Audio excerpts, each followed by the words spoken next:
Government of Pakistan وزارت مواصلات national highways and motorway police Islamabad 29 August 2022 press release.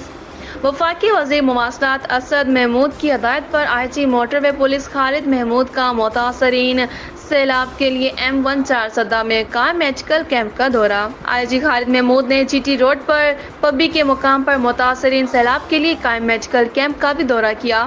ترجمان motor وے police نے سیلاب سے متاثرہ علاقوں میں ریلیف اور میڈیکل کیمپ قائم کیے ہیں۔ متاثرین سیلاب کو کھانے پینے کی اشیاء کے علاوہ مفت طبی معائنہ اور ادویات دی جا رہی ہیں۔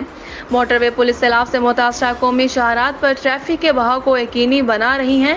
موٹر وے پولیس سیلاب زدگان کی مدد اور خدمت کے لیے ہر ممکن اقدامات کر رہی ہے۔ آئی جی خالد محمود نے سیلاب زدگان میں خشک راشن اور ادویات تقسیم کیے۔ ترجمان موٹر وے پولیس مشکل کی اس گھڑی میں متاثرین کی مدد اور بحالی کے لیے تمام کوششیں بروئے کار لا رہی ہیں۔